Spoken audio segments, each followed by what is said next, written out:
arivumbura ahita aturika. undi arivumbura araturika. Umwana none ahita anabibutsa ko ari bugezweho muri ino minsi, kandi koko nibyo, umwana afite igikundiro cya danje. Element anakeneye n'amafaranga ngo nagure utugurube azamure iwabo bateze imbere, uri kumva? Hanyuma we mu kwitegereza ni hagati ya ninde wahombye hagati y'abo babiri? Uwahombye Element ntabwo yahomba, kuko Element ni umuproducer mwiza akaba n'umuhanzi mwiza. Guhomba rwose ntacyo yahombye, ahubwo uwahombye urumva ni uwo nguwo udashaka gukora imiziki akajya guparamira. Abo bana nyine niyo mpamvu bamuca amazi. Mu kiganiro wakoze wakomoje mu byo muri Arizona byagenze bite? Arizona abantu bibye leta y'Amerika barayiba, barangije kuyiba barahunga. Ariko ugasanga umuntu wibye Amerika ishobora kuba yaguturumbura ahantu aho ari hose, ukongera ugahungira mu isi. Nagiraga ngo bashobora kuba bahunga bagahungira nko ku yindi mibumbe, kuri za Mars na za Jupiter, ariko ugasanga baracyari mu isi. Niba nkumvishe neza, The Ben yarahunze ntazasubira muri Amerika? Oya waratangiye. Winyinjizaho.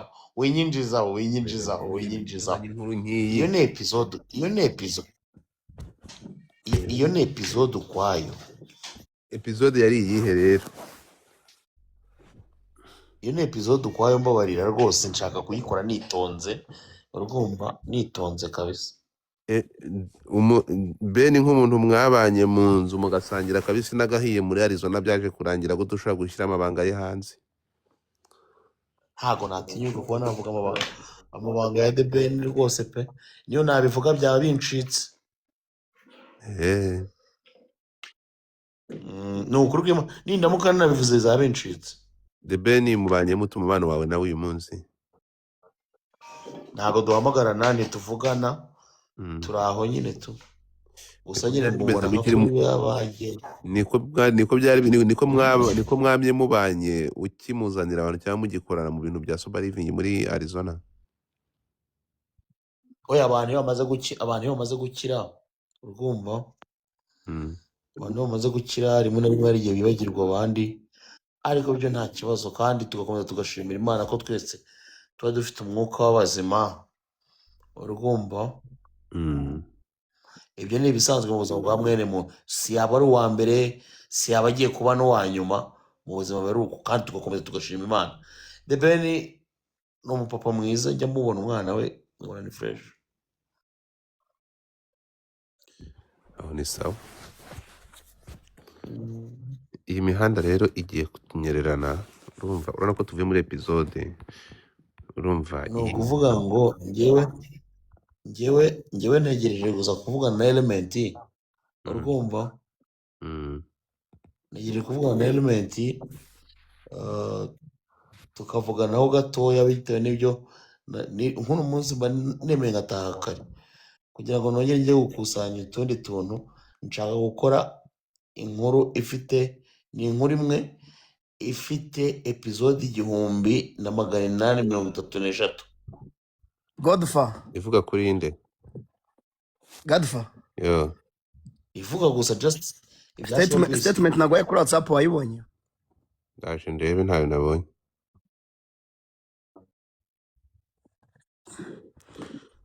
Ariko umvugiyemo ndakumva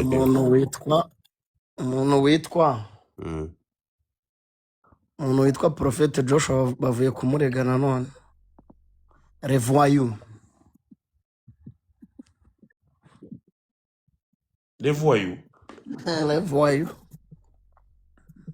we Faxma ako umuntu ukugaburira umwita voyou. Ndungaburira kasi ko ni kandi ariko yise yitwa Levoyant, ntabwo ari Levoyou. Voyou ashobora kuba ari nka mama wawe. Oya, yaba ari wowe. Mama wawe yaba ari wowe kabisa. ariko Godfather ni ukuri kw'Imana ibintu nawe wazanye byo kuzana abantu batigeze biga na gato ni ikibazo pe. Ibaza umuntu aramugaburira yirirwa amugurira indagara buri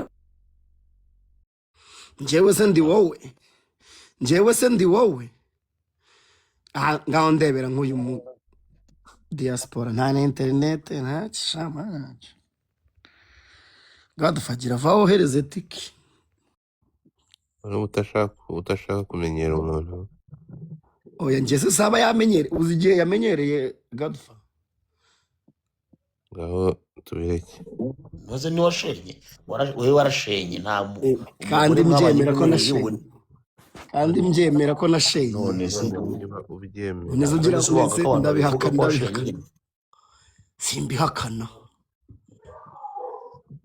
warashenye rwose baba nara kandi ibyo narabyivugiye no mu kiganiro bro narabyivugiye kabisa ariko ntabwo ngo si umugore inkuru yakubanze ko yakora ikigo si inkuru nshyashya Eh? Njye yarabaga bro. Ngo iki?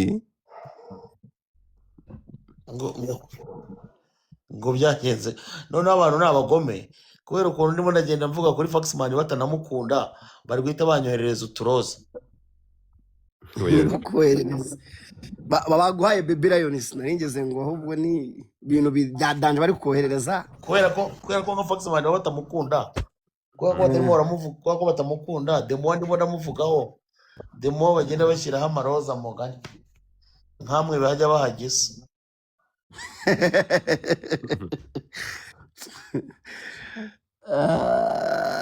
reka bagukunde basi reka baguhe za baby lion gusa ntiwongere kuguha akarabo sibyo Faxman tubwire bwa mbere n'ubwa nyuma umugore yakunanije iki ahubwo se gasukomere kugiye gukora ubukwe n'umunyamurenge byagenze gute harya ngo byarangiye gute ngaho da mbwira ngaho da ubwo si ibyo abanyamurenge bizanye iki? none se ko uri kumbagara nanjye reka nkubage si utekereza ko ari uzi kubaga wenyine bro ndi gukoza nk'ibyo abanyamurenge bizanye iki? nyine uba utekereza ko ari uzi kubaga gusa ndi gukoza bizanye ibyo gasuku njyewe narasenye kandi nta kintu bintwaye icyiza ni uko ubizi ari nabyo urishisha mu biganiro byawe ariko nta kintu bintwaye ibyo ngibyo ni ibintu ariko ngo umugore yakwanze gukora ikigoryi ko yari yaratinze kubimenya se ko ndi ikigoryi reka kandi ukumva ni thank ubutwari you wabonye abantu bakunzwe ibintu baba bari kohererezwa nawe uri aho ngaho ngo Linda, mwah. Thank you. niko we Faxman niko papa wanje yo amwita Jay Squeezer wa mipango. nyine ndi kuvuga ngo umugore yakwanze gukora ikigoryi utazi ubwenge ashima ubwenge ariko Jay we iyo uri kuvuga ngo Ndira. bampa amaroza koko nta kibazo na gato kava kwiguye ese buri muntu yanyihe ukamubwire njye nta kibazo mba Gisa. mfite mwana wa mama karame gisa karame njye ndi umwana w'abantu ari inkuru ngufitiye ni iyawe wenyine umva se, nta wundi muntu ureba iyo nkuru ngufitiye ni from state nziza se ni ibintu turamutse tubiganiriyeho havamo ikintu cyiza kandi gishimishije oya nta kibazo nanjye ni ukuri kw'Imana meze fresh kuba nakora ibintu biciye mu mucyo meze neza bitugirira akamaro twese muri rusange. nta muntu uzi uri muri Kentucky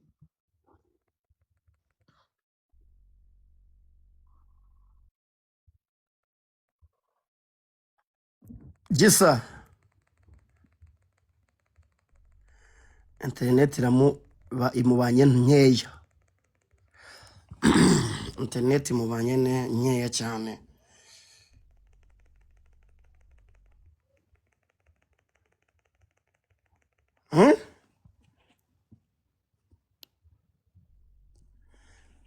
Jeski zo ntago turi kukumva Jeski. Wa mipango.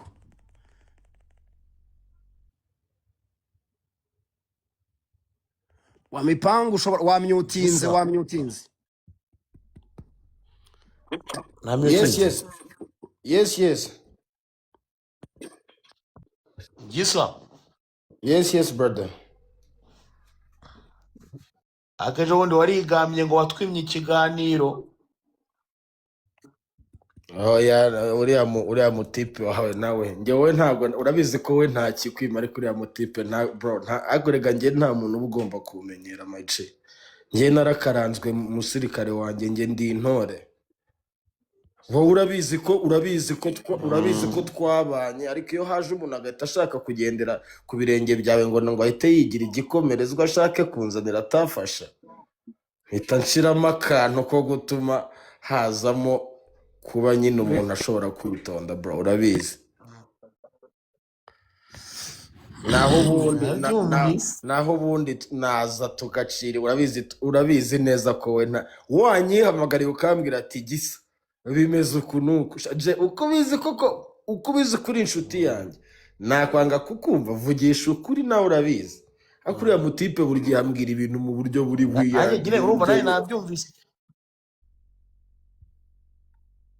nanjye nabyumvise ndavuga ni sha ngaha rwose ibintu byakomeye. Nanjye nabyumvise ngira ngo niko byagenze. oya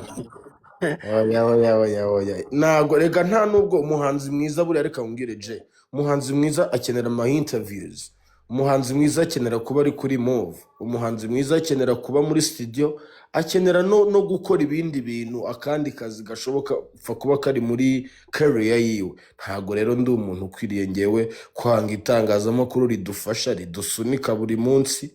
Rega ntago kuba umuntu aba afite talent biba bihagije, bisaba kugira ngo agire n'andi maboko amutiza umurindi.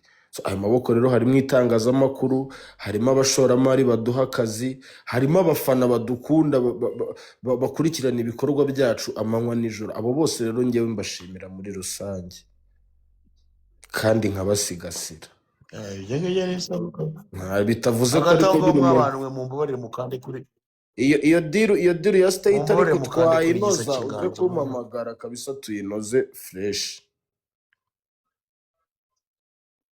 Tebuka banguka ntago wakumva inshuti yanjye ngo nkande ugira n'igisamaki cyiza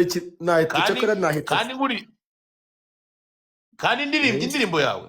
Ariko se wowe nkandaho indirimbo yihorere, njye nyirayo ndahari, wowe nkandaho Oya mukande haririmbe. Tebuka banguka umutima wanjye urakumbuye, tebuka nutinde.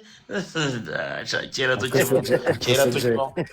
Ako se je ko nzi ko mu mufuka habagamo diyama, impiri zaje mu rya rusigaye ugenda washize impiri mu ikofi koko. Tukiba mu rukundo sha. Wake.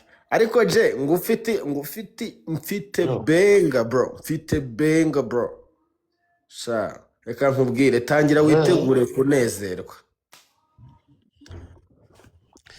Ariko Gisa njyewe iyo ndirimbo yanteye ubwoba uburyo uri kuyivuga bro, iteye ubwoba. Ntabwo gatatu bivuze mbyumva. Gisa karame. Thank you.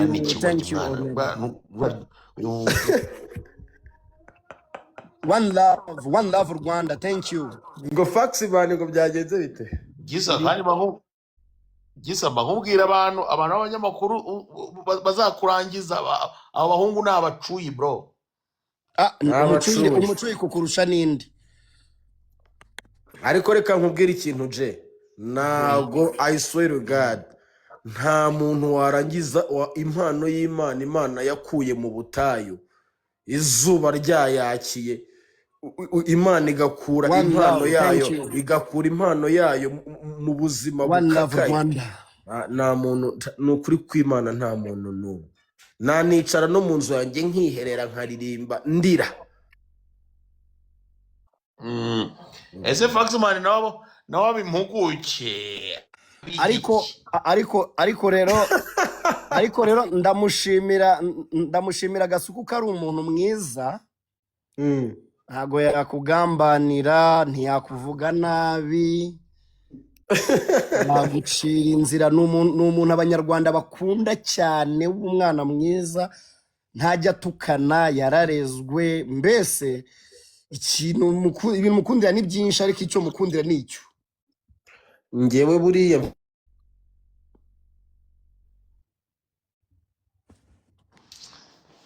igisa network ibaye mfite nke. ibintu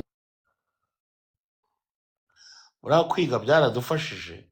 iyo nganiriza umuntu w'ikigoryi nka kamarade, hari ukuntu mpita mbona nyine umuntu yamaze gucika amazi ndagaswe.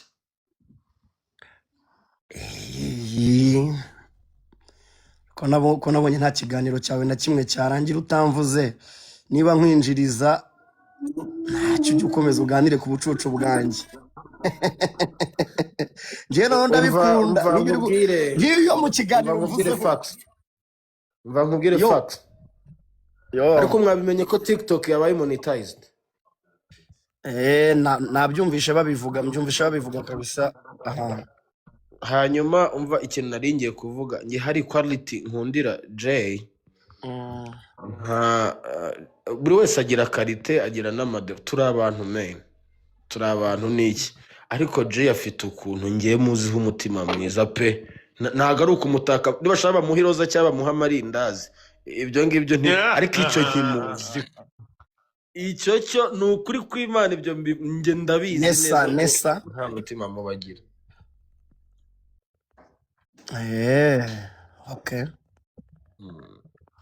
Ni sawa cyane. Hanyuma Fax nawe Jay we, Fax nawe ntari birgerega. Nimba hari ikintu umuntu arusha undi amusunike, nimba hari inama nziza umuntu yagira undi ayimuhe. Icy'ingenzi ni uko dufatanyiriza hamwe kubaka industry yacu, tukubakana.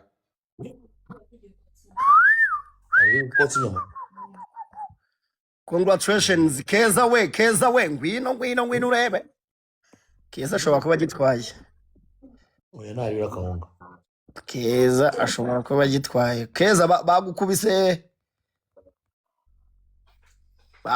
boro ya danje wane. uwo mwita Balozi. Nindi mukubise mwana, nindi mukubise? Yitwa ngo ni Balozi Star. Balozi nuyikuze Keza. Hanyuma Jay,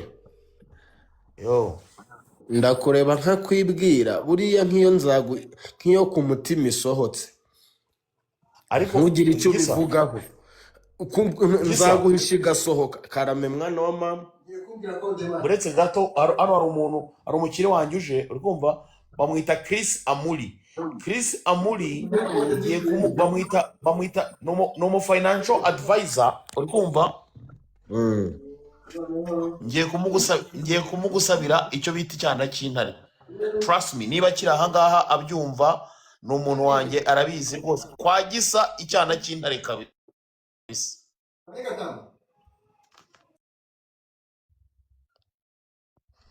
Chris Amuri ari he? Squeezer waje Burera tugufata neza, nanjye blessinga.